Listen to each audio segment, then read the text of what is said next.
За сайн байцгаана уу? Хэдхэн хоногийн өмнө би астрологт хүн хаана очиж амьдрал илүү ээлтэй, ивэлтэй одоо амжилттай амьдарч болохыг наривчлан тооцоолж анализ хийж олж болдгоо гэсэн постыг одоо Facebook дээр оруулсан.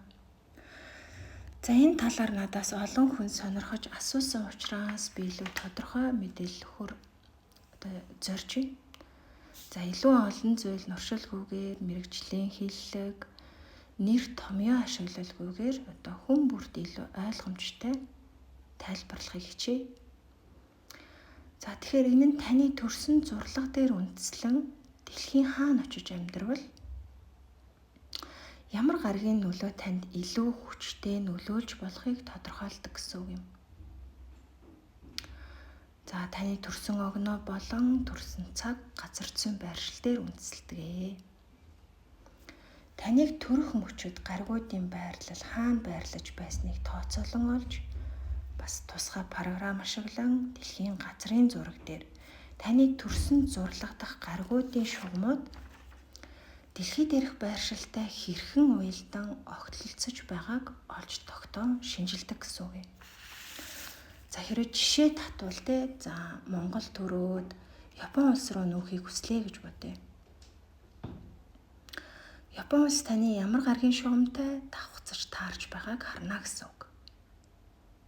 За хэрвээ Япон улс Венерийн шугамтай таарвал давхцвал хайр дурлалын азтай газраа гэсэн үг. Романтик харилцаа, амархан үүсэх магадлал өндөр, нийгмийн харилцаа, хүмүүсийн хандлага таатай, санхүү, ажил мэргэжлийн хувьд ч одоо эерэг нөлөөг үзүүлж болцсошгүй гэсэн үг. Хэрвээ хайр дурлал, аз жаргал, нийгмийн харилцаа илүү таатай байх газрыг хайж байгаа бол та өөрийн Венерийн шугамтай таарсан улс хот тохиромжтой гэсэн үг. За харин Сатурны шугам таарах юм бол бие махбодын хувьд илүү ачаалал нэмэгдэх, эрүүл мэндэд илүү анхаарах шаардлага гарах. Илүү сорилт бэрхшээлүүдтэй нуур тулдгаа гэсэн үг.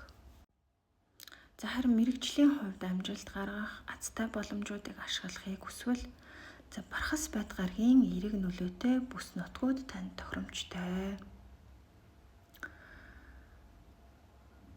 За хэрвээ та одоо гадаад улс руу нүүх, ажиллах, аялах, шинэ боломжийг хайх гэж байгаа болон яг хаана очиж амьдрахаа хараахан шийдээгүй байгаа бол надад хандан астрологийн энэхүү арга аргачлалаар та хаана очивол таны амьдралын ямар тал илүү цэцгэлхийг мэдэж болно.